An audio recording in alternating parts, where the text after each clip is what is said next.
தமிழக வெற்றி தலைவர் விஜய் அவர்கள் வந்து நிறைய இடங்களுக்கு பிரச்சாரம் மேற்கொண்டு போறாரு. அதுல சில விஷயங்கள் வந்து சைக்கிள் மூலமா பிரச்சாரம் மேற்கொள்றது, சில சில யுத்திகளை பயன்படுத்துறாரு. அவர் இதுவரை செய்யாத பாணிகளையும் செய்யறாரு பிரச்சாரத்துக்கு. இது வந்து மக்கள் மத்தியில அவருக்கு ஆதரவு பெருக்குதா இல்ல ஆதரவு இல்லை அப்படிங்கறத நம்ம பொறுத்திருந்து தான் பார்க்கணும். ஏப்ரல் மே 4 தான் தெரியும்.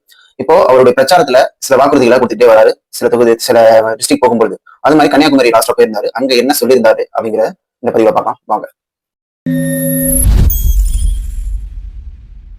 தாவேகா ஆட்சிக்கு அமைந்தால் லஞ்சம் இருக்காது அப்படிங்கிறத சொல்லிட்டு, லஞ்சம் இல்லாமல் ஒவ்வொரு திட்டங்களையும் வீதி தேடி கொண்டு சேர்ப்போம் அப்படிங்கிற விஷயத்த அவர் சொல்லிட்டு இன்னொரு விஷயம் என்ன சொல்றாரு, ஆதார் கார்டு மாதிரி ஒரு வந்து தமிழ்நாடு சிட்டிசன் கார்டு கொடுக்கப்படும். ஒவ்வொரு குடும்பத்தை பற்றியும் அதில் தரவுகள் இருக்கும்.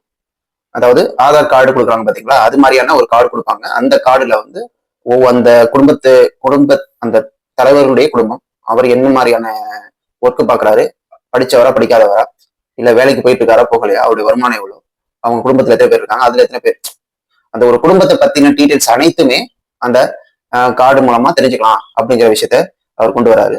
இப்போ பிறப்பிலிருந்தே அனைவருக்கும் திட்ட பலன்கள் போய் சேரும், விண்ணப்பிக்க தேவையில்லை, லஞ்சம் கொடுத்து வேதனை அடைய தேவையில்லை அப்படிங்கிற மாதிரியான விஷயத்த சொல்லியிருக்காரு. இப்ப நீங்க விண்ணப்பிக்க போறீங்க, சில இடத்துல உங்களுக்கு சில இடத்துல லஞ்சம் கேட்பாங்க. அதை வந்து எப்படி அவர் வந்து சொல்ற மாதிரி எப்படி செய்ய போறாரு அப்படிங்கிறத நம்ம பொறுத்து பார்க்கணும். சப்போஸ் அவர் வந்து ஆட்சிக்கு அமைந்தார், வீட்டு வாசலுக்கே வந்து திட்டங்களை கொண்டு வந்து சேர்ப்போம். இது வந்து ஸ்டாலின் சார்பின் கதை மாதிரி இல்ல, இதை வந்து நாங்க அறிவியல் பூர்வமாகவே சாத்தியமாக்குவோம் அப்படிங்கிற விஷயத்த விஜய் அவர்கள் சொல்லியிருந்தாங்க. அப்புறம் அரசு அலுவலகங்களுக்கு சென்றால் அங்க பாரு இங்க பாரு, அந்த டாக்குமெண்ட் சரியில்லை, அந்த டாக்குமெண்ட் சரியில்லை, அது மாதிரி யாரும் சொல்லாம இது எல்லாமே சொல்றதுக்கான காரணம் என்ன, டப் 3, 2, 1.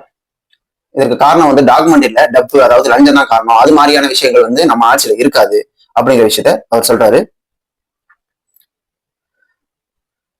இது மாதிரி பண்ற அரசாங்கம் நல்ல அரசாங்கம் இல்ல, டப்பு அரசாங்கம் அப்படிங்கிற மாதிரி விஷயத்த சொல்லிட்டு, அதுக்கப்புறம் அதிகாரிகள் வாங்குற அந்த டப்புல அங்க சம்பந்தப்பட்ட மினிஸ்டருக்கு பாதி போகுது. இதுல அதிகாரிகள் மட்டும் காரணம் இல்ல, அங்க வேலை பார்க்குற மினிஸ்டருக்கும் டப்பு போகுது. அதனால நம்ம அரசாங்கம் வந்து அது மாதிரி விஷயங்கள் நடக்காது அப்படின்னு விஷயத்த சொல்றாரு.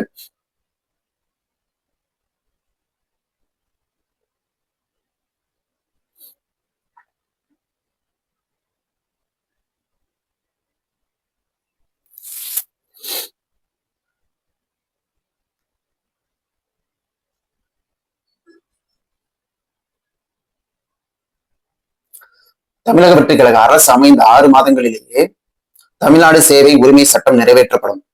வெற்றி தமிழ்நாடு சூப்பர் ஆப் எனும் மொபைல் போன் செயலி உருவாக்கி லைசன்ஸ், ரேஷன் அட்டை, பிறப்பு சான்றிதழ், மற்ற திட்டத்தின் நிலைமை உள்ளிட்ட அனைத்தையுமே உள்ளங்கையிலேயே நீங்க பார்த்துக் கொள்ளலாம். அது மாதிரி விஷயங்களை ஒரு ஆப்லயே நாங்க கொண்டு வந்துருவோம், நீங்க அலைய வேண்டிய அவசியம் கிடையாது அப்படிங்கிற மாதிரியான விஷயத்த சொல்லியிருக்கேன். இது எந்த அளவுக்கு சாத்தியமும் தெரியல. இதை எப்படி அவர் வந்து சொல்லிட்டாரு, எப்படி அதை ஹேண்டில் பண்ண போறாரு அப்படிங்கிற விஷயத்த நம்ம பொறுத்து இருந்து பார்க்கணும்.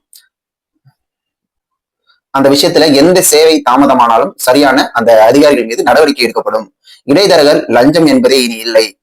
இடைத்தரகர் இடையில யாராச்சும் உங்களுக்கு வந்து வாங்கி தரோம் வாங்க அப்படின்னு அவங்க தான் லஞ்சம் அதிகம் கேட்பாங்க. அது மாதிரியான விஷயங்கள் யாருமே இருக்க மாட்டாங்க. அதனால நீங்க அதை ஒரு லஞ்சத்துக்காக அவசியம் கிடையாது அப்படின்னு விஷயத்த சொல்லியிருக்காரு. தமிழக அரசு ஒரு பட்ஜெட் போடுறாங்க. அந்த பட்ஜெட் எல்லாமே ஒரு அறிக்கையை மட்டும்தான் இருக்கு. அதுல எந்த திட்டத்துக்கு எவ்வளவு ஒதுக்குறோம், எங்க போகுது, எவ்வளவு செலவு பண்றாங்க அப்படிங்கிற மாதிரியான எந்த விஷயமுமே கிடையாது. அதாவது இப்போ ஒரு திமுக அரசாங்கம் இருந்தாங்க, ஒரு திட்டத்தை செயல்படுத்துறதுக்காக எவ்வளவு அமௌண்ட் கொடுக்குறாங்க, அந்த அமௌண்ட் வந்து எங்கெங்கெல்லாம் செலவிடப்படுது, அதுக்கு அது மாதிரியான டாக்குமெண்ட் வந்து எதுலையுமே கிடையாது. ஒரு 19 ரூபா சொல்லுவாங்க, அவ்வளவுதான். அது மாதிரி நம்ம ஆட்சியில இருக்காது அப்படிங்கிற விஷயத்த சொல்ல வர்றாரு.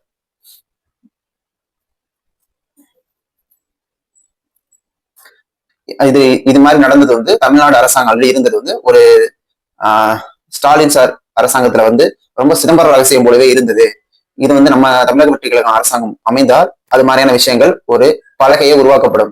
அதனால என் திட்டங்கள் பலகை, அதாவது இந்த திட்டங்களுக்கு ஒரு செலவு பண்றோம் அப்படிங்கிற மாதிரியான ஒரு டிரான்ஸ்பேரண்ட் அறிவிப்பு பலகை வந்து உருவாக்கப்படும் அப்படிங்கிற மாதிரி விஷயத்த சொல்றேன். மாநிலத்துடைய வளர்ச்சிக்கும் இது மாதிரி விஷயங்களை செய்யலாம் அப்படிங்கிற மாதிரியான விஷயத்த பொதுமக்களுமே அவங்களுடைய தாட்ஸா சொல்லலாம். அப்படி இது ஒரு நல்ல விஷயம். அது பொதுமக்கள் வந்து இது மாதிரி விஷயங்கள் பண்ணுங்க, இது மாதிரி விஷயங்கள் செய்யுங்க, இது நல்லா இருக்கும் அப்படிங்கிற விஷயத்த பொதுமக்களே நம்ம கிட்ட சொல்லிக்கலாம். அது மாதிரி விஷயங்கள் உருவாக்கப்படும். அப்புறம் இன்னொரு விஷயம் என்ன சொல்றாரு, இப்ப ஏதாவது ஒரு விஷயம் நம்ம செயல்படுத்தணும் அப்படின்னா அதுல மக்களுடைய ஓட்டு அளிக்கவும் செலவுகளை கண்காணிக்கவும் இது மாதிரி யோசனைகளை சொல்லவும், சப்போஸ் என்னென்ன செலவு பண்ணியிருக்காங்க அப்படிங்கிற விஷயத்தை மக்களே கண்காணிச்சுக்கலாம். அதுக்கான என் வெற்றி தமிழ்நாடு என்ற இணையதளத்தை உருவாக்குறாங்க. அந்த இணையதளத்தின் மூலமா போனா இந்த திட்டங்களுக்கு எவ்வளவு செலவு பண்ணியிருக்காங்க, மக்கள் வந்து அதை கண்காணிக்கிறதுக்கான ஒரு இணையதளம் உருவாக்கப்படும் அப்படிங்கிற விஷயத்த விஜய் அவர்கள் சொல்லியிருக்காங்க. அது மட்டும் இல்லாம இந்த விஷயத்தை சரிபார்க்கப்பட்டு 10,000 கையெழுத்துடன் வந்த மனுவுக்கு அரசு பதிலளித்து கட்டாயமாக்கப்படும். இப்ப இதெல்லாம் சரிபார்த்து ஒரு 10,000 ஒரு மனு வந்து 10,000 கையொப்பமிட்டு வந்துச்சுன்னா அதை வந்து சரிபார்த்து ஒரு 5 லட்சம் கையெழுத்துடன் வந்தா அதை வந்து சட்டசபையிலேயே பரிசீலனை செய்வாங்க, விவாதிப்பாங்க அப்படிங்கிற விஷயத்த விஜய் அவர்கள் சொல்லியிருக்காங்க.